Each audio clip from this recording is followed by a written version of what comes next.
This podcast is a member of WildGamesProductions.com and D20Radio.com. I'm Chuck Norris, and I approve this game. Between the time when gamers played with miniatures and chainmail and the rise of the Wizards of the Coast, there was an age of advanced role-playing undreamed of. And onto the Skygax, destined to bear the jeweled crown of TSR upon a troubled brow, it was given to teach us all how to roll for initiative. Ladies and gentlemen, let's get ready to rumble! The Roll for Initiative podcast, issue number 160. I am Vince, sitting with Matt. Hello, everyone. And Nick. Howdy, howdy, howdy. And this week, we're going to jump right into everything, and we're going to talk about it. Well, first, we got a couple things we want to talk about. Right, Nick? Yeah. Announcement you want to make. Couple things. Yeah, I got a couple of announcements. If everybody maybe remember, maybe go in your Wayback Machine, maybe a couple of years, I did a review of a kind of a, I guess it's a mini campaign setting, if you want to call it that, the Anomalous Subsurface Environment. Yeah. By Patrick Wetmore, and it would seem that he's got ASE 1, which is the City of Denethix in the first dungeon level, and he had ASE 2-3, which are the second and third levels of the Anomalous Subsurface Environment. And just to kind of give an idea of what it is, it's a really gonzo game world where you have goblins with shotguns and lasers, and mutant sturges, and the land of 1,000 towers, and you have it's kind of like Thundar the Barbarian on steroids, man. Okay. And like if Thundar wasn't badass enough, Right. But he is going to release this year dungeon levels 4 and 5. Yeah. Don't know when it will be. Yes. Mm-hmm.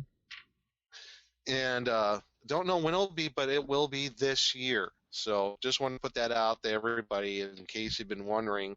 It's been like 2 or 3 years since the last thing was published by him, and yes, dungeon levels 4 and 5 will be coming out. So he's been just kind of, what he said to me was, the campaign is going along, and I'm writing the stuff at the pace of everybody's been going through. So they just got done with level 5, so 4 and 5 will be out this year. So that's cool. And I'm looking forward to that because I'm running that campaign. It's going to happen.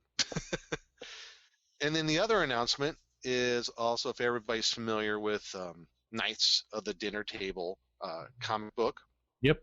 There is going to be a Knights of the Dinner Table live. Knights of the Dinner Table, I guess, the movie, if you want to call it. So it's a live action movie that they're going to have coming out, I think, sometime real soon. I know they had a Kickstarter last year, and they had they made and exceeded their funding for it. So it looks really good. You might want to check on Facebook, and you can look at some of the snippets that they have.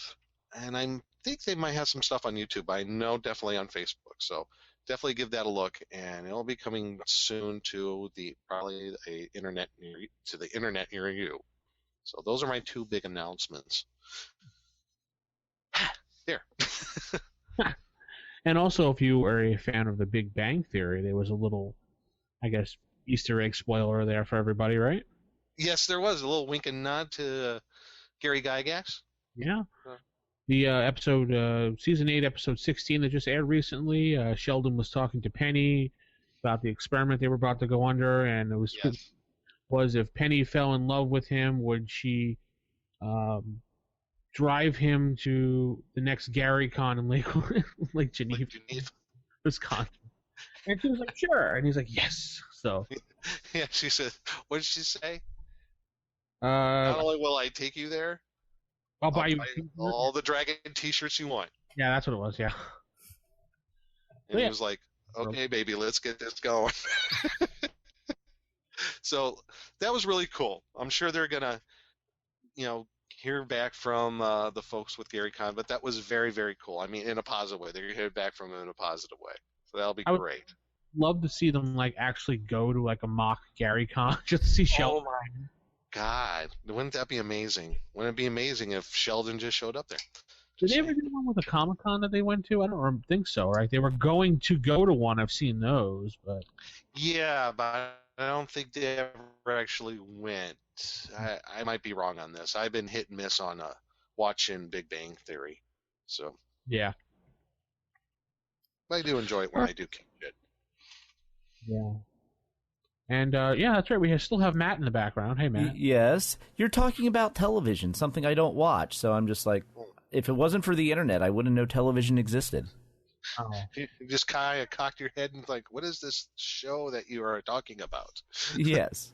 What is this thing of these moving talkie pictures? Well, and also, if you are a big fan of Community, it'll start this month again on Yahoo. Really? Season 6, yeah. No way. Yeah, Yahoo picked them up for, I think, 13 episodes and a movie, so. That's awesome.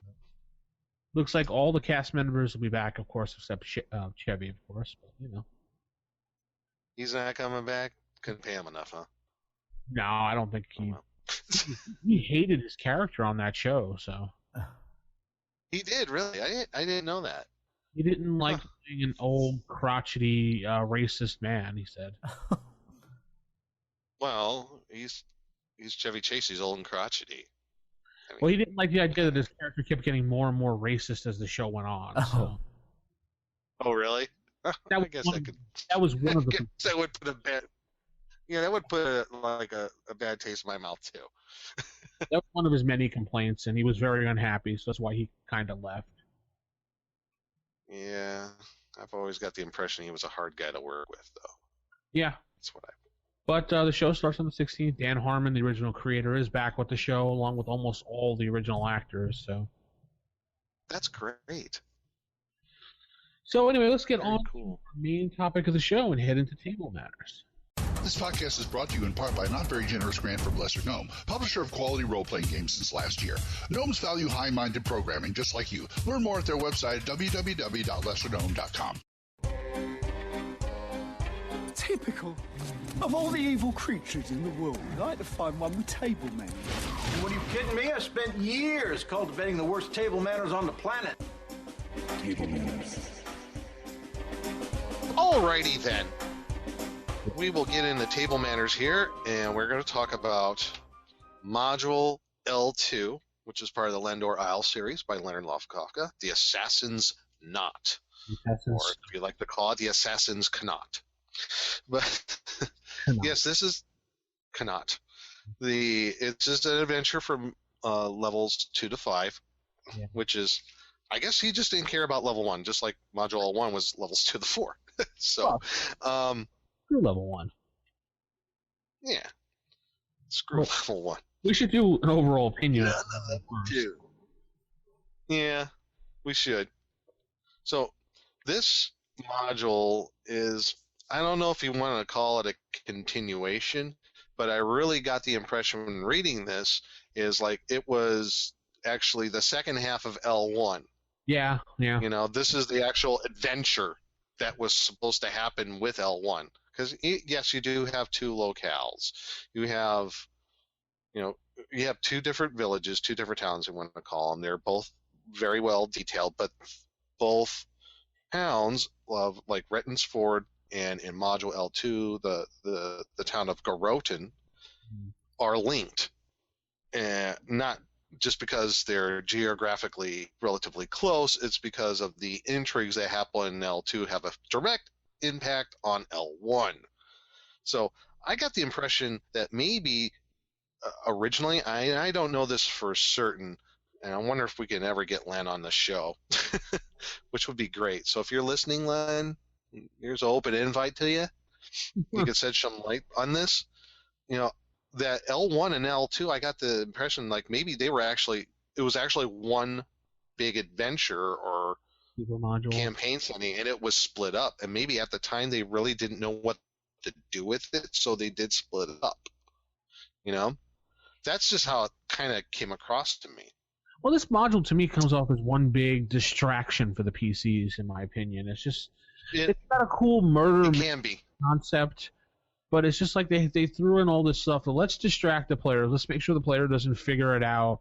Let's give them this. Let's throw them off by going to search for the giant octopus, which I found so fun. Yeah. There's definitely distractions. They're red herrings. Like any good mystery, any good murder mystery, you have red herrings. So let's kind of get into this. What the actual plot is of L2 then. There is a murder that happened.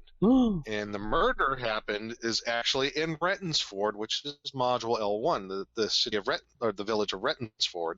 Yeah. Baron Garellus of Rettonsford was murdered. And yes. And all the clues point to the other town, village of Garroten. And there's, I guess he was found late in the evening. His body was found late in the evening, and there are 3 clues that were found in the in his room in the castle in Garroten, where point to certain key people, or I mean in Rettonsford, that point to certain key people in Garroten. There was an old man seen. Oh, wait a minute. Here's the clues. The 3 clues.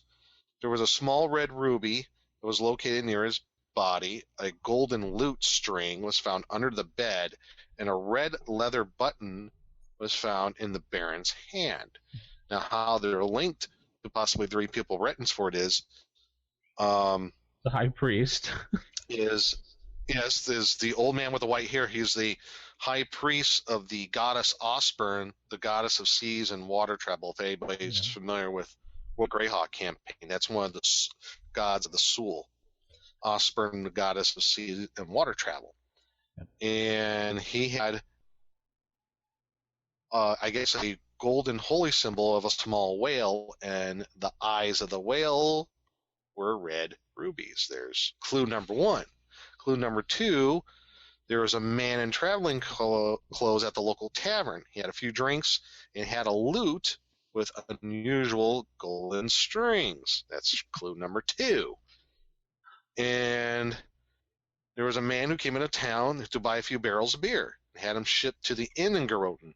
He had a very distinctive red vest with ornate red buttons. And the wine merchant identified him as one on that innkeeper's vest. So there's your 3 clues, and they're supposedly linked to people in Garroten. And you're probably asking yourself, well, why don't they just use Speak with Dead and talk to the dead Baron? Well, the Speak with Dead gave no clues. No. And attempts to raise the Baron were met with failure. So that seems kind of odd, but whatever. Yeah. And it's never really elaborated on why they're met with failure. Maybe he failed a system shock. Could be. That might be. Maybe he did. Maybe he's failing a system shock roll. What absolutely cracks me up is the fact that the whole plot that the assassin did to kill him when he came into town as one person, posing as that person, the High Priest, and then ran out of town, changed his costume, and came back in. I also found it amusing that 2 of the 3 items were red, as in red herrings. Yeah. Thank you. Yeah, nothing. Yeah, there's no. There's nothing saying that there's a little tongue-in-cheek involved with this, I think. Yes, Garroten. That sounds like a fine, upstanding town. Garroten sounds like Garrote. I don't think that was a mistake. No. So there's lots of little things like that are little Easter eggs. So what happened, really? Yeah. I guess. Well, there's a plot by the Assassin's Guild in Garroten to eliminate the Baron in Rettonsford and basically, eventually, his whole family line. Yeah. And someone who's going to benefit from this is the mayor of Garroten, Arnett, and I'm reading through this, I don't get said there that she is not aware of the Assassin Guild's plans. No. But she's definitely going to benefit from it. Am I right in what I read? Because she wasn't like privy to all's plans, right? No, she's not. She's not the head of the. Does she even know who? Yeah, she's not the head of the guild. No, she doesn't even know who the head of the guild is to begin with. Right. But she knows there's an Assassin's Guild. She knows a few of the members, but I don't think the head of the guild. And so they're arranging the deaths of everybody of the family of the Baron Grelis and Rettensford. And eventually, if that comes to fruition, Tellish will make her move to take over Rettensford. And so there is a chronology of events that happen. So there is a race against the clock for the adventuring party as things unfold. Oh boy. So yeah, I thought this was kind of unusual at the time that this was written. I don't recall any other module by TSR up till that point where there was, an overall time period, that you're racing against in an adventure. I mean, I knew at the time maybe Call of Cthulhu had it for some of their scenarios, but I think this was the first time I ever saw this in an AD&D adventure. I mean, I could be wrong on that. I mean, anybody else let me know if there's some other ones that are like that. But I think this was the first. Yeah. I know that Pretty sure. Pathfinder has a module that's similar to this very thing. So yeah. And since there is like a time constraint sort of thing, you could almost maybe modify this, and this is just occurring to me. You can maybe modify this to use in a convention for a tournament, maybe. You know? Yeah, you're right. You might be able to do that. Well, considering you only have 7 days in game time to figure this out, you could probably split the adventure into 3 sections, over that 7-day period. You know what I mean? Yeah, because everything's pretty much like Sunday, Monday, Tuesday, Sunday, Monday, Saturday, Sunday, Monday. There's really only like 3 days at a time that matter. So it's like 3 days matter, skip a couple days. 3 days matter, skip a couple days. Yeah. So you could easily break it up just into those 3 different groups of days. Yeah, for your different rounds. Yeah, and something to note is the players really don't know of all this background stuff going on, so they don't know they're under a clock, and we all know how players are horribly distracted by, like, shiny, and, like, going off the rails. If they go off the rails on this, bad things will happen. Yeah, and there's quite a few things that could derail the adventuring party if they're not careful in keeping focused on figuring out who murdered the Baron. Because they are hired by the they were contacted by the sorcerer Peltar to find out who murdered. Okay, there you go. Peltar's like he was the advisor to the Baron. Right, and he wants this solved just because he just wants to do his research in peace and doesn't want to deal with the chaos of a power struggle. What a nice guy.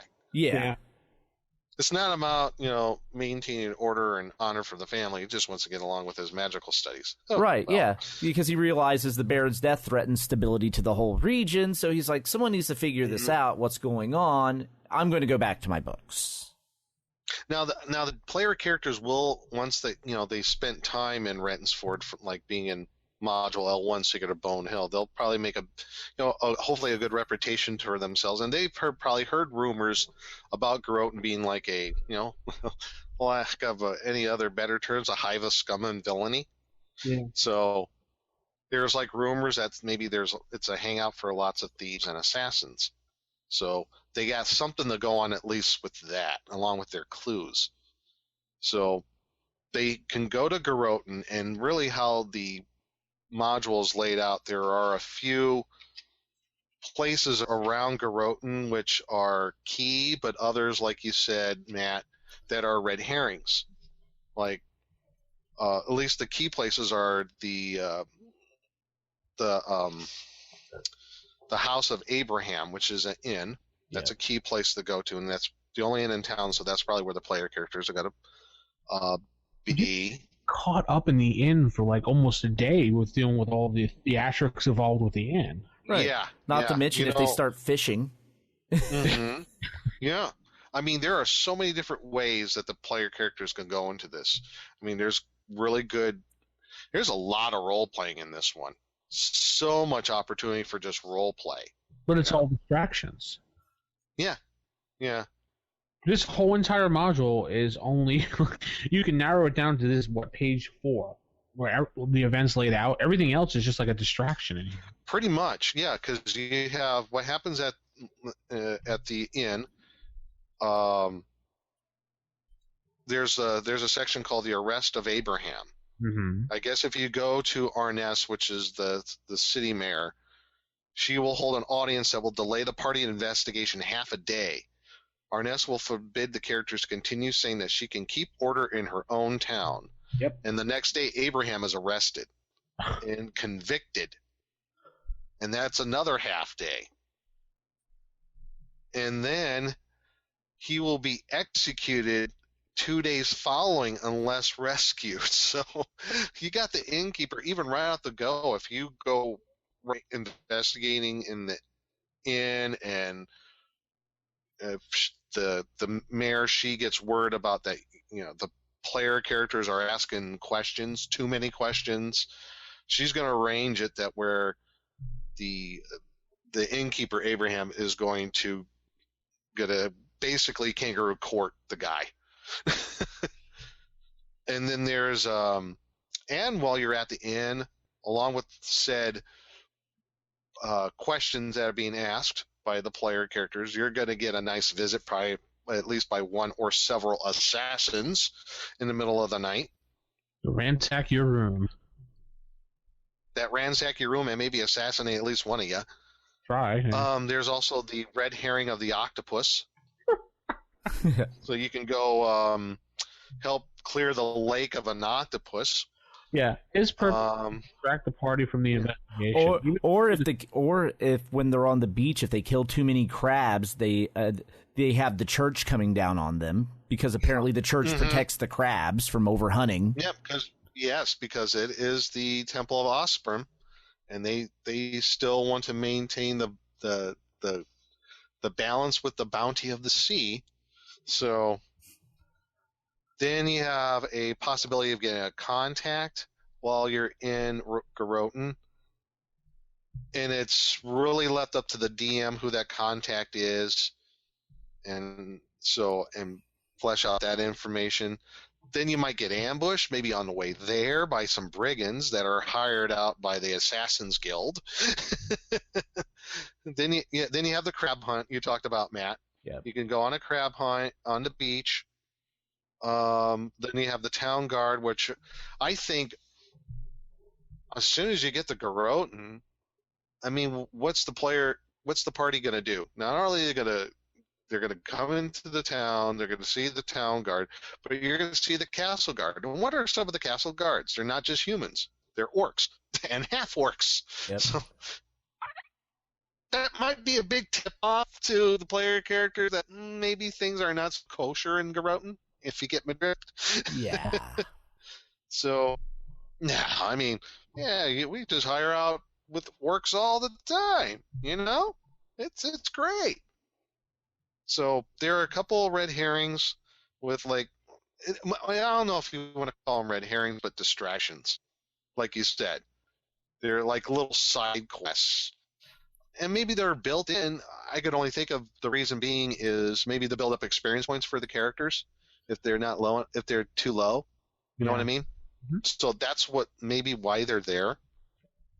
So that's kind of some of the things that can happen in the village of Garotan. So that's kind of a broad brush overview of the module and some of the things that can happen.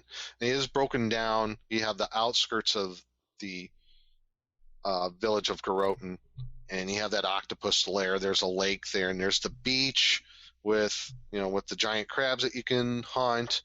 And there's a forest where sometimes the assassins will meet outsiders, like if they were going to hire those brigands out.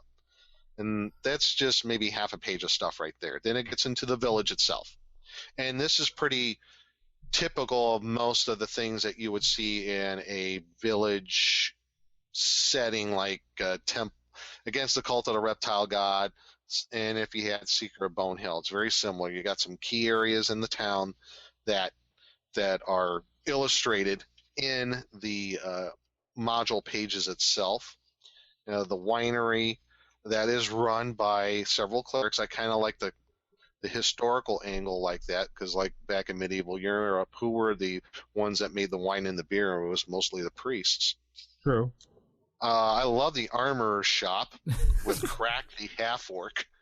Cool picture. That's a disaster waiting to happen right there. Yeah. Hope you don't have a paladin in your party.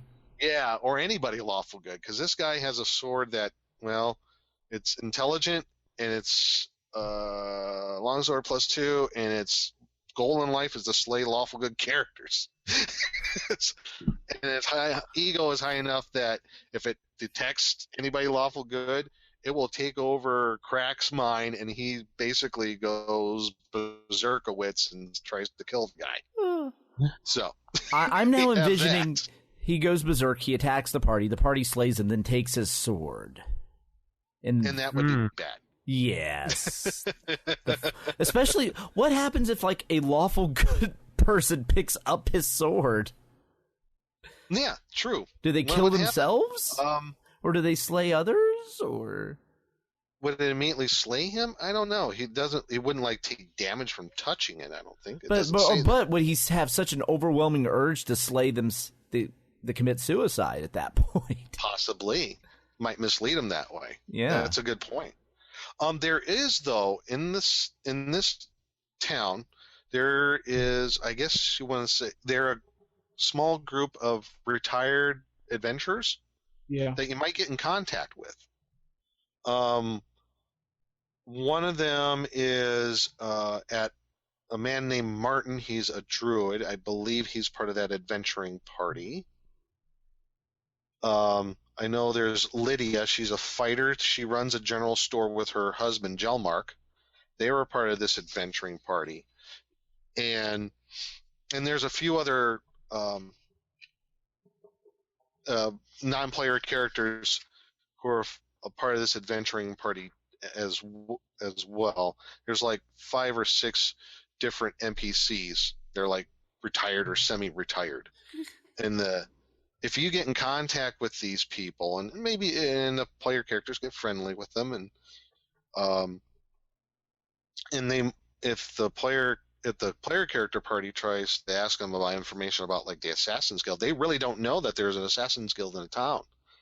So they're not a good source of information, but they could be a good source of, like, if they need extra help, if you're going to make a run on the keep, which might be the climax of the whole adventure, they might help out, particularly if one of their members is killed or injured by the Assassin's Guild, which could, through all the different goings-on, the shenanigans and goings-on in this module, could potentially happen.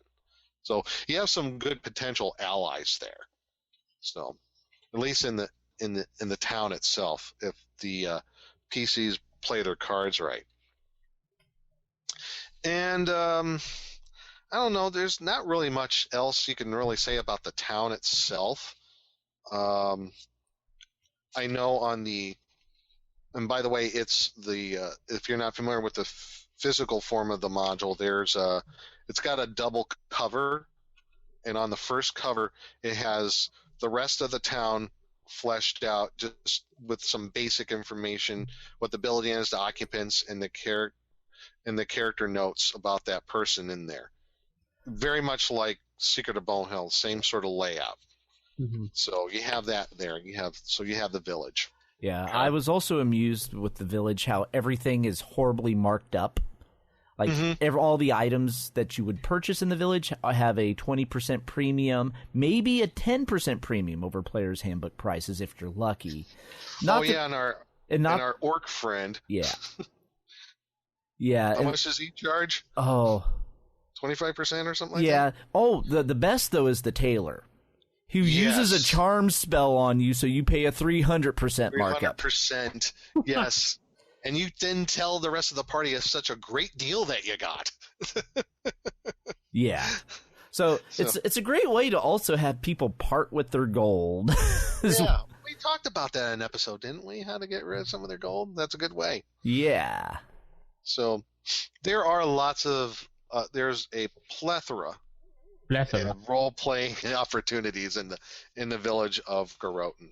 So you have the village itself. Then you have maybe some even more specific locales. That's where it gets into the next part of the adventure.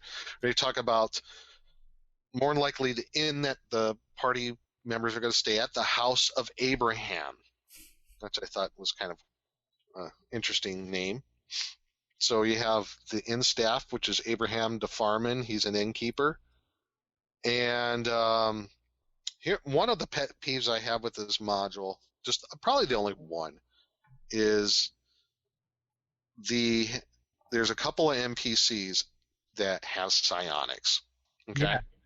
And it seems like that this adventure does rely on those psionic abilities for those NPCs, for certain things to arise. And I've never liked the psionic system in AD&D. I always thought it was clunky. So I don't know if you're not a fan of that. I don't know how you could get around that. Maybe you can just hand wave that information. Mostly he does it to scan the minds of people before they do anything that's... Right, but he also has a mind blast. Oh, yeah, that's for his protection, but he's mostly... If you're not comfortable using it, you can use it as a whole, drop the attacks, and just use it. He's scanning people's minds to see if they're going to do anything again. Yeah, you could. Right. Yeah, absolutely. Yeah, because most of what Abraham would be using it for, unless something goes horribly wrong with the players, in front of the players, it'll just be like scanning their brains and that sort of stuff. The actual mind blast would be more off. Yeah, the psionic blast would be off screen, like when he gets arrested. They'd be like, "Oh, he was resisting arrest," and all this kind of stuff. So I know you could weave that into the story without actually having to use it mechanically. Yeah, that's what I mean. You could kind of hand wave that stuff, maybe, and not use the mechanics of it. That's probably how I would do it. And like you said about Abraham, he's been using his clairaudience ability to try to listen in on certain people, but he hasn't been able to ascertain. He has his suspicions on some people, but nothing really concrete. That's kind of what I got about it from him. So there are certain people who are on the staff that are part of the Assassin's Guild who are staying there, obviously. But Abraham has some people that are loyal to him. But there's some other comers and goers that are, they are residents of the inn, but they stay at the inn, but they're residents of the town too. Like there's a man by the name of Captain Basmar. He's his cover is smuggling goods on the lake and river, but he's I believe he's with the Assassin's Guild in the town. There's Oscar. And when I read about Oscar, I was thinking about Game of Thrones. Yeah. Because this guy, he's I don't want anybody to be offended, but that's how it's written here. He's a midget. He's a person of small stature. And he has a full beard and long brown hair. I would say he almost be mistaken as a dwarf. So he's an assassin there. And you have Philmar, and his cover is a profession is a hunter and dog trainer, and Oscar's covers like doing odd jobs at the castle. So you have those guys who are assassins who are looking around at the inn. There's a lot of information about the inn itself, how the people are all interconnected. So Abraham himself, though, again, could be a really good ally for the party, but he might not last that long. It all depends how the party plays it out. And there's some really good details about the inn itself. I found kind of strange because Abraham, this is his inn, and why is he aware of all these secret trap doors and all the floors in this inn?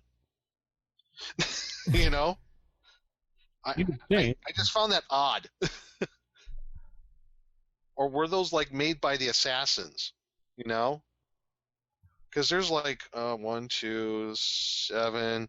There's 9 rooms of the 12 on the ground floor that have secret trap doors in the floor. Now, were those put there by Abraham, or were those put by guys in the Assassin's Guild to use as like, quick ways into people's rooms so they can slit their throats in the middle of the night? So, what do you think? I think it was put there by the Assassin's Guild. So do I. They must have done a really good job to hide him from Abraham. So. Right.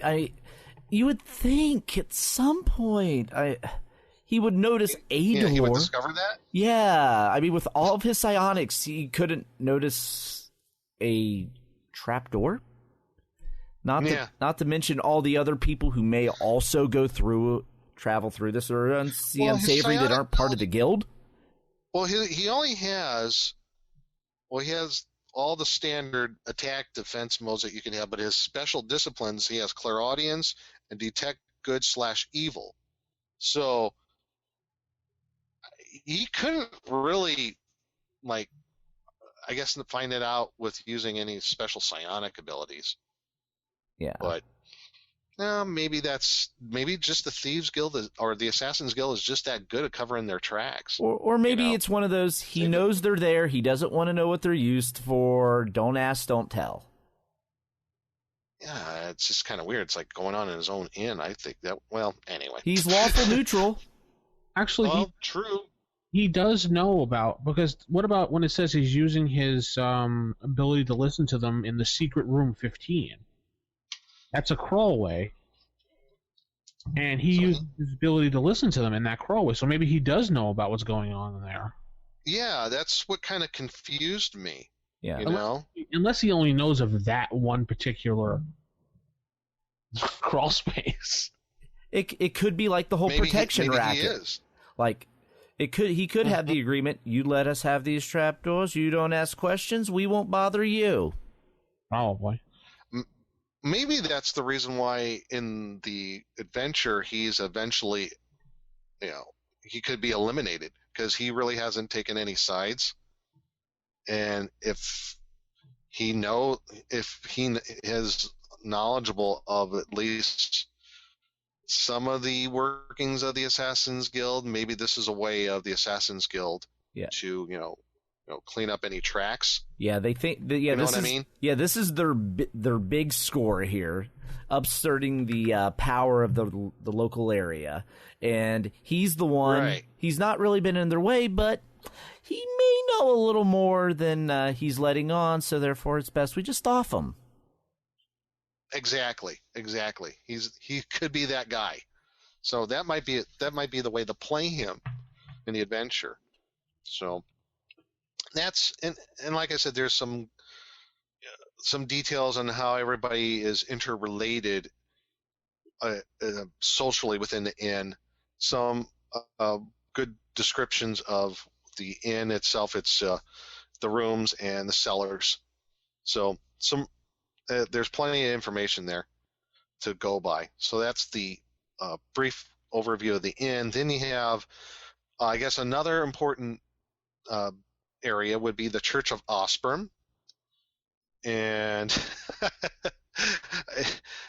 I love this one too, because you have the high priest. His name is Harper. He's like 71 years old. He's the high priest of the temple here. He's old and senile. And he's not a reliable NPC at all. In fact, he gives details in the module. Leonard Lukowka gives it details in the module, like when he prays for his spells per day.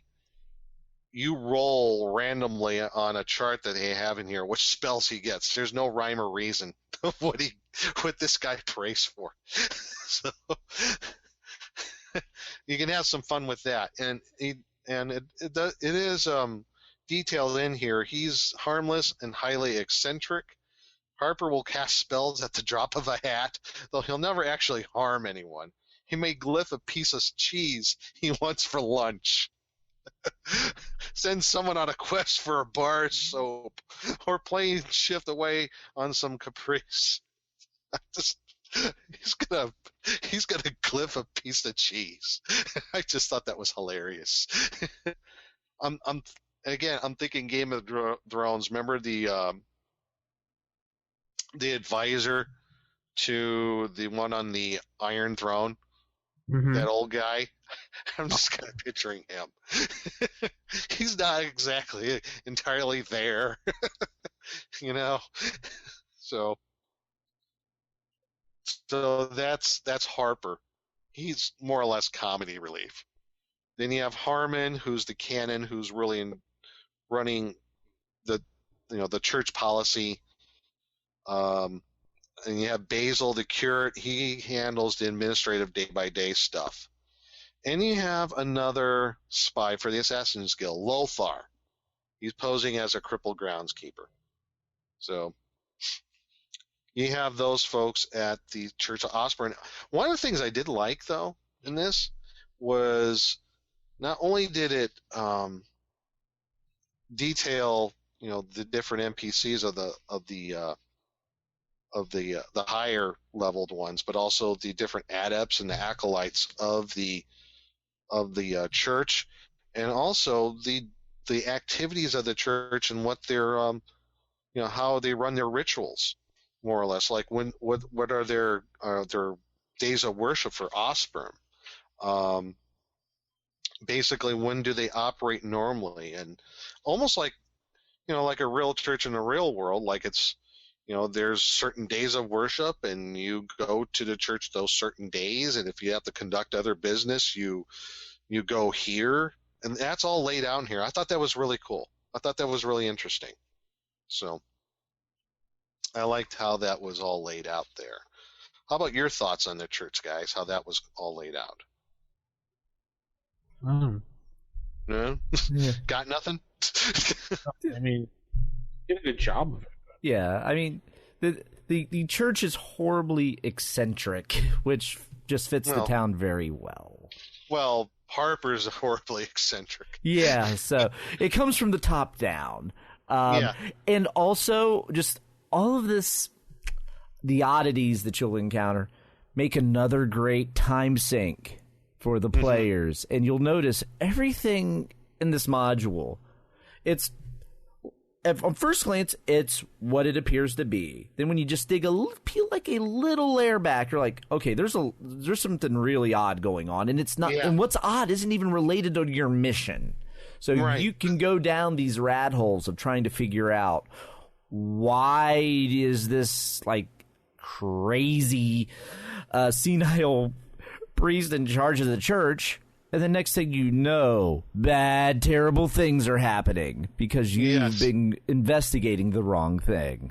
And that might lead the player characters to thinking maybe he's not so senile and eccentric, But I love I love Harper. He's such a great NPC.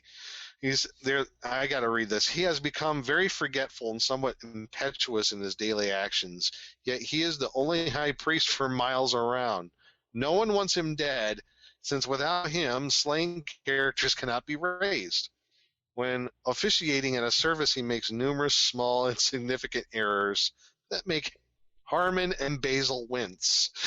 Yeah. I was like, Harper only prays for spells in the morning. He often forgets exactly what he has agreed to pray for. If he prays for the proper spell, he will remember why it is needed. And he always forgets to pray for spells not on the above list. Yeah. And then there's the wheel of money. This is how the Church of Osborne makes their money here. Instead of the normal fees, Harper has 4 big wheels mounted on the wall of his office. Each wheel is numbered 0 through 9. Harper will spin the wheels to fix the price of the spell. 4 wheels for 4th and 5th level spells, 3 wheels for 2nd and 3rd level spells, and only 2 wheels for a 1st level spell. The wheels set the price for the day. It will not change until tomorrow. So, one day it could be you could get a spell for free. The next day it could be 500 gold pieces, something like that, or some oddball number. That'll be 462 gold. Yeah.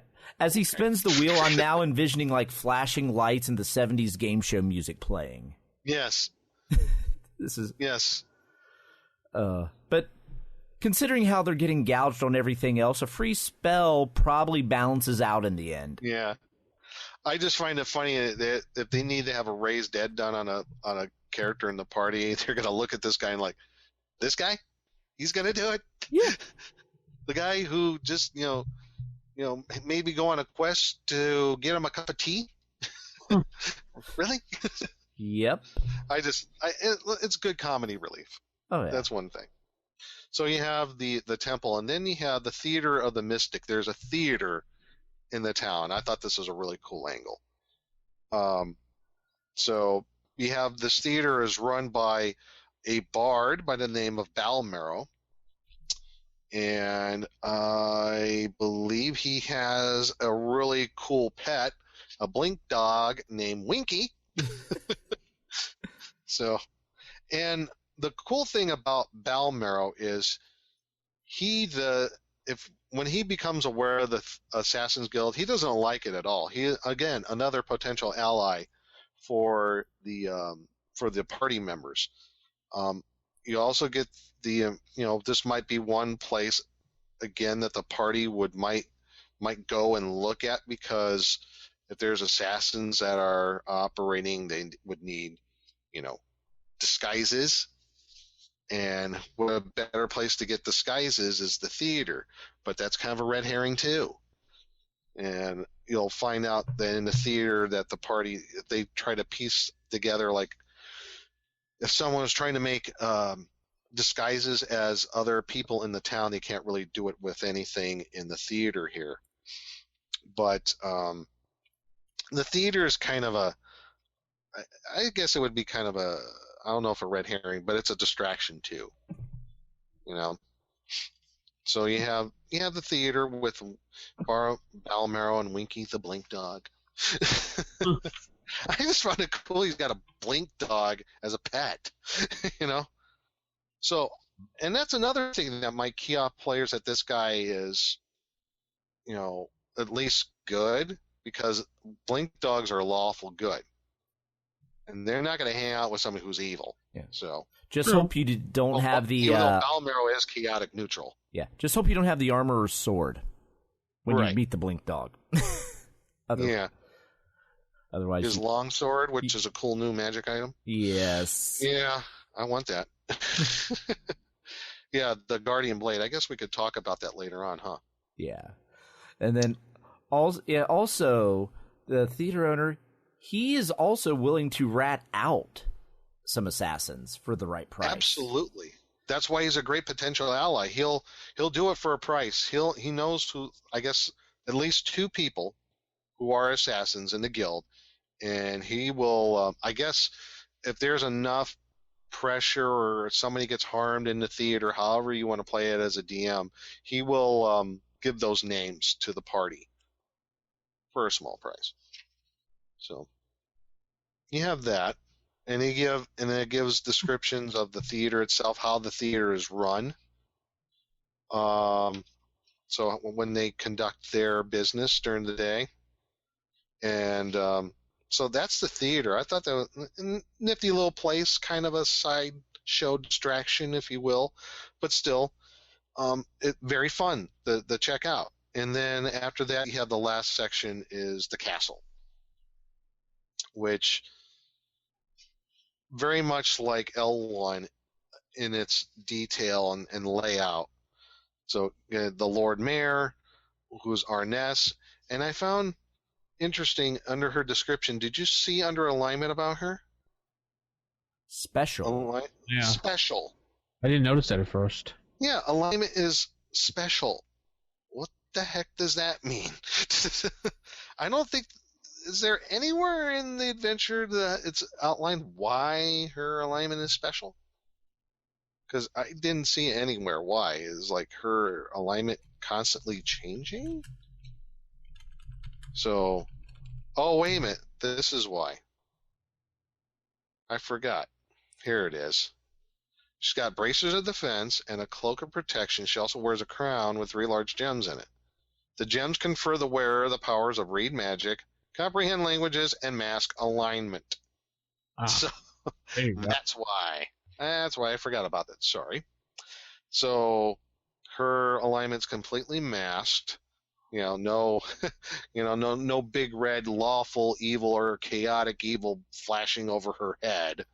So, and then you really have the brains of the whole operation going on here. Tellish.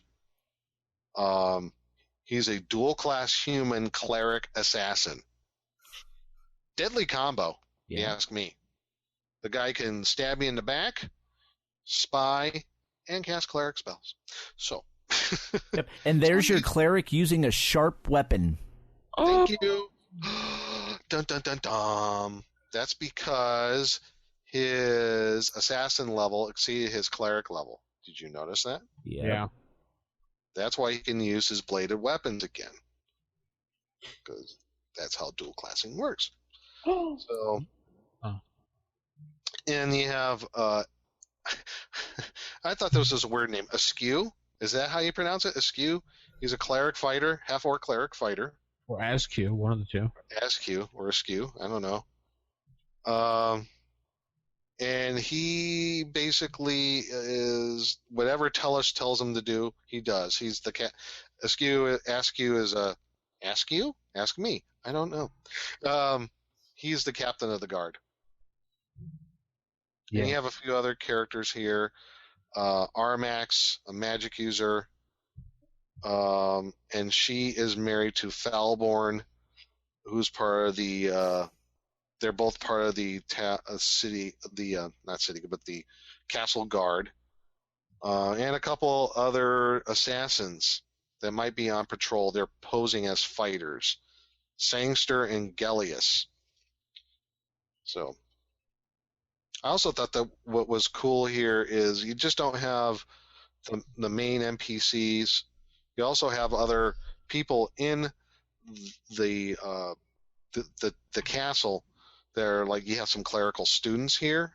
Mm-hmm. Just some brief descriptions there. Some assassin students. You have just brief stuff about the servants. Just one line. Servant Yelda, occupation cook. Weapon, knife, AC 10, hit points 3. That's all you really need, Yep. Everything else is castle guards. And then this is the thing that, like I said before, is like big tip-off, something's not right. Because about half of the castle guards are either orcs or half-orcs or Borpuzo Orci, spelled O-R-C-E. I guess he's supposed to be an orc. They accidentally there were some typos in this. There's some typos. But discovered the last time these are the free ones that Wizards gave away that were This actually, however... This one was free too. Yeah. There was actually some editing issues in the print version of this one. Oh, was it? Yeah. So, unlike the OCR of the last one, this one actually, there are a few typos. Yeah. But you look at the castle guards list. Of all the castle guards, almost half of them are orcs and half-orcs. Yeah, they are. That's right. I mean, that would just say to me, something's not right here. Yeah. You don't forget. Yeah, because I have the print copy in front of me, and Borp is an Orsi in the print copy. Yeah, it says Orsi. I just thought that was cute. So you have the castle guards laid out, and then the castle itself, and there's a couple of tables there, like when castle guards are on duty and where they're at. I said duty, and real nice. And it's a big duty. Duty. And basically nice details about the castle. There's a guardhouse, the kennel, a barn, catwalks and towers, the orc barracks, the rooms for all the key NPCs. Guardhouses. Yes. You have the reception room, which I thought had basically has I don't know if you want to call it a throne, but several chairs. And if you're upon the dais, because the dais is magical, someone says fire, everyone on the dais becomes immune to fire as long as they remain on the dais. And the dais itself will begin to flame instantly, and anyone moving onto the dais after this will take 3d4 damage per round from the flames. No saving throw. Ouch. So, fire! Ow! So another little thing that the party might stumble upon in the wrong way. Then you have a chapel in there.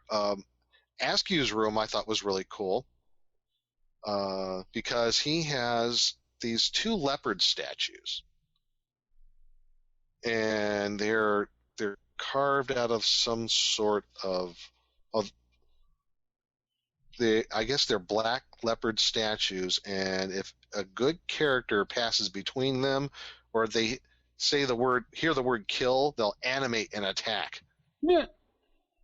So I thought those were kind of cool. And a few more things about each of the key NPCs rooms. Then there is the lower level, a dungeon level that it gets into. And that's probably where you're going to find out where there's even more. There's worse things going on, because you have the potential of running into an ogre, a couple of zombies. One of the zombies being invisible. Okay, so you have that. So you have an invisible zombie the characters might run into. And then it goes into, at the very end of the module, the ending of the adventure. And I think this is worth reading to our listeners. It says, the climax of the module will probably be a raid on the castle to disrupt the guild and destroy Telish's plans, who's that our dual-class cleric assassin, and to capture or kill him. If the players are close to the answer but aren't strong enough or devious enough to get into the castle, the DM may allow them the chance to stop Telish on the way to Rentonsford. Failing this, if the party can get a message to Peltar before Andrella can be assassinated, which is the Baroness of Rentonsford, they may be able to prevent the assassination. The DM should stage an exciting and challenging conclusion to the adventure if the party has been reasonably successful. So gives a couple of hints there how you can maybe bring an end to the module. And it says, and this is what you were talking about earlier, Vince, if the DM has a copy of L1, Secret of Bone Hill, a final confrontation with the canon, Qualton, may be arranged, because he's the guy who arranged the whole assassination in the first place. Such conclusion would certainly use the details of the major characters of the module in L1, as well as the map of Rentonsford Castle. And this is where, when I first read this, I thought, maybe these 2 separate adventures, modules, were not separate in the first place. Maybe they were one big adventure when TSR got it, and they looked at it like, oh my gosh, this thing is huge. What are we going to do with this thing? I don't know if we can publish this like this. Well, let's split it up into two. That's where I kind of thought maybe that's what they did. Yeah. Have they done prior to L1? Did they have any 64-page modules? Not that I'm aware of. No. Because that did become a thing later on, where they. It did. Because you will see the larger, you won't see the super modules until like 2 years later in 1985 with Temple of Elemental Evil, the A series that are put all together, the Slave Lord series, and then you have the Giants Drow series all put together with Queen of Spiders. And that was later on, and then also the S series, Realms of Terror, I think it was called, or they took all the 4 S modules and put them into a super module, and they had a real weak link between all 4 adventures. Yeah. But suffice to say, I'm wondering if that might have been that happened, because remember, yes, this was published in 83, but when did TSR get them all? It was like back in 81, maybe 1980, or earlier than that. And he worked on it for quite some time, if I remember correctly. So I'm wondering if they got this and they're like, and I'm sure the document was even bigger. It's probably like 100 pages, and they're like, oh my God, what are we going to do with all this? Because Len had part of his own campaign setting, the Lendor Isle, and it was Gary who incorporated the Lendor Isle into the world of Greyhawk. So this was actually part of a separate campaign setting. So I guess it was kind of like watered down to just the Lendor Isle area, and so that's where I thought it might have been like split up. Right. So. And we have to also remember that L1 had the I'm blanking on what module spun off of that. Of L1? Yeah, it was the Reptile Gods? Against the Cult of the Reptile God. There was something that was going on there at the same time with Against the Cult of the Reptile God. Right, yeah, because part of that adventure was shoehorned into L1 and pulled out. Yeah, because I guess it just didn't fit. Right, yeah, because Gary and Len pushed against having that included because it was added in by an editor. Mm-hmm. And that just became its own adventure. Right, so there's just a whole bunch of interesting stuff going on in the background relating to these modules, because L1 and L2 are very different than most of the other modules TSR was putting out. And you have to remember that these modules were contracted by Bloom and not Gary, and they were done by an independent contractor who wasn't in-house. So, and as a result, we got something very different, which also may include why there's some psionics included, because wasn't psionics a Bloom thing and Gary didn't even want it? I think you're right. That's why it was stuck in the appendix, along with the Bard class in the player's handbook. Right. So that's why I think the L series just has such a different feel, is because I think that might have been the intent from the beginning, is let's do something that we're not already doing that's a step out of our comfort zone. And it creates for some interesting setting, and it creates some interesting encounters, but as your typical adventure module, it's very different. Yeah, it's not formulaic like White Plume Mountain is. Right. It's not go to point A, go to point B, go to point C. Even this one, it's very sandboxy in that you can explore and investigate however you choose. Certain things will happen in the background, but you're left to your own device. There's not a real flow. Yeah, you could go to the castle right away and start investigating there if you want to try, or you want to go to check out the inn, or you go to the Temple of Osborne, whatever. There's no linear format of like the locations. There's a linear format to the timetable, right? When certain things occur. And that's why I said this was, and then you said this too. This was rather unique for TSR at the time. I mean, again, I think Chaosium was the only ones that were doing something like that for the Call of Cthulhu game. which is very non-linear in its approach when you play that game. So this was, they got out of their comfort zone maybe with this. This was something a little bit different at the time, but you do see in this module some of the stuff that you would see in later adventures, as far as, really, the detail of the NPCs and more emphasis on location and setting and less on combat, I guess. You might want to call it that. Yeah, the emphasis here is this is the world you're in. This is what's going on. What are you doing? Uh-huh. As opposed to most of them were, here's this dungeon, go through and clear it out and get the loot. Yeah, this isn't your typical hack and slash, and that brings up a good point, because I think for an adventure like what it is, if you're a person who's playing this game who likes just getting in there, kill the monster, take the treasure, get your XP, you're probably not going to be all too happy with this. Right. And also running this as a DM, if you're not comfortable role-playing lots of different characters and being able to respond on the fly to what your players are doing, this you may want to avoid it, because this isn't something for like the newbie DM that they can pick up and run. Yeah, we said the same thing with L1. There's a lot of NPCs, a lot of emphasis on role-playing, and I think even more so than L1, L2, there's a lot going on.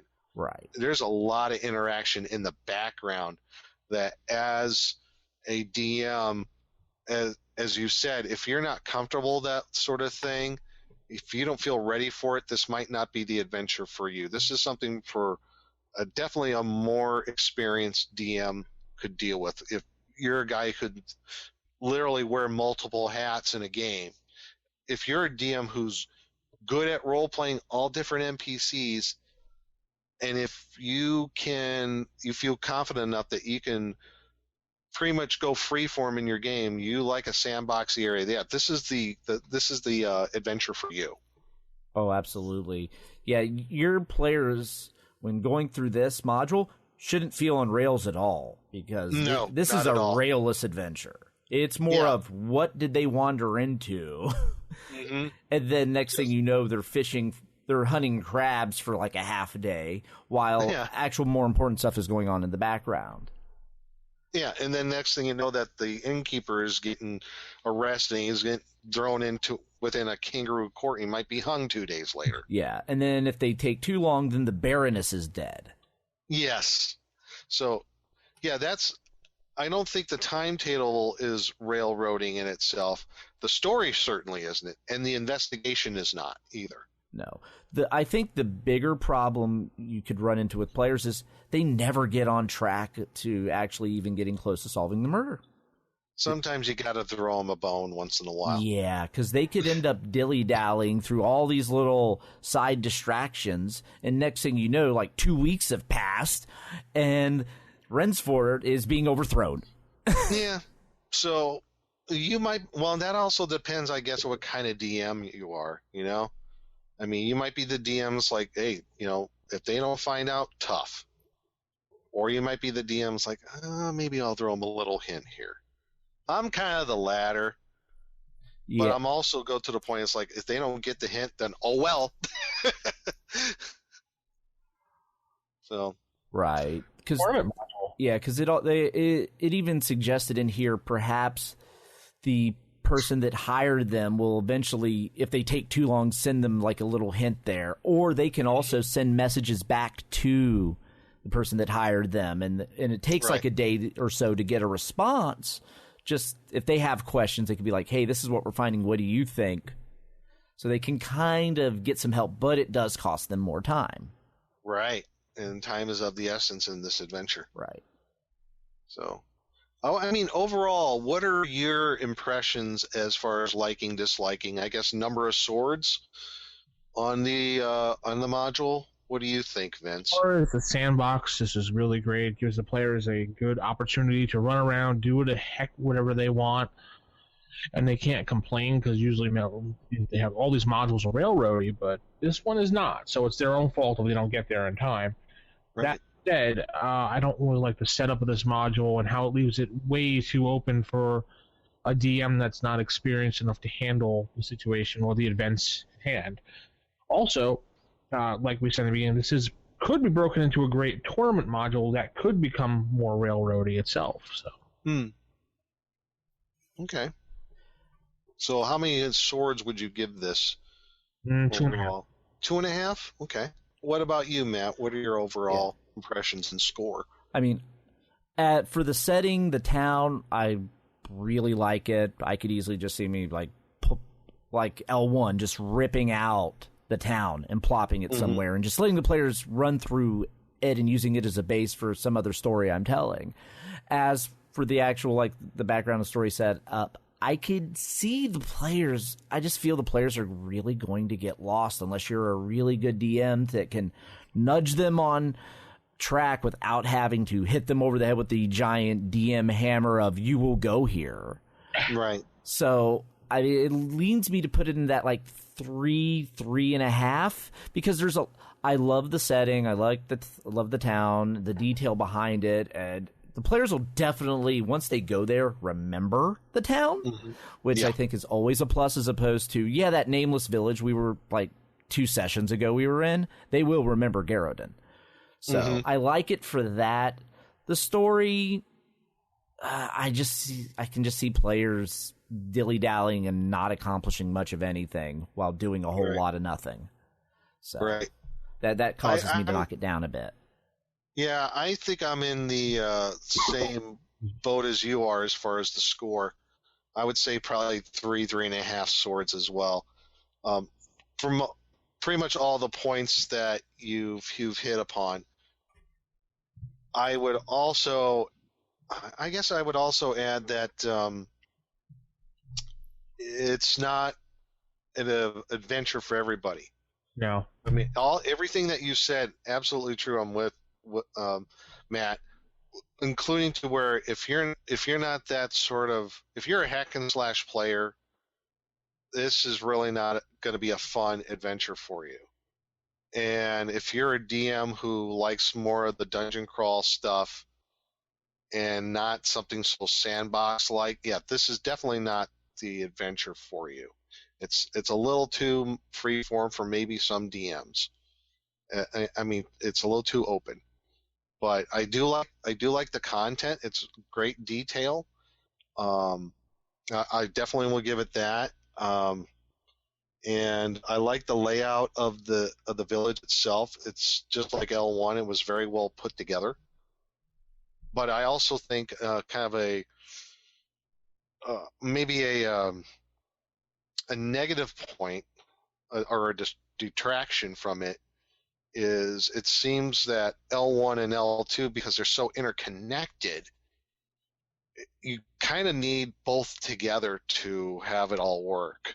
So unless you really got to work, unless if you only want to run L2 by itself, I guess you could, and you just change the names of certain places and people, or you just don't go into detail on Rettinsford if you have L2. So it does say you can use it as a standalone. So yeah, I guess if you change some things. Also, the danger of putting too much of L1 in this is there's that much more to distract your players from doing what they're supposed to be doing.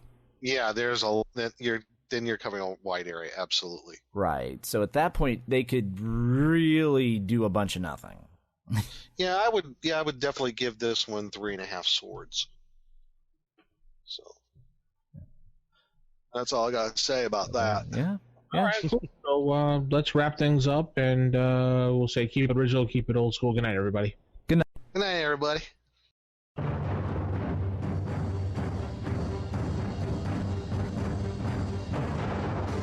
The Roll for Initiative podcast is a production of Wild Games Productions in association with D20Radio.com. You can visit us at rfipodcast.com or contact us on our forums at osrgaming.org or even by calling us at 570-865-4210. This podcast is produced for entertainment purposes only. All other uses are prohibited. And remember, if your magic missile spell doesn't automatically hit, you're playing the wrong edition. Thanks for listening, and we'll see you next time on Roll for Initiative.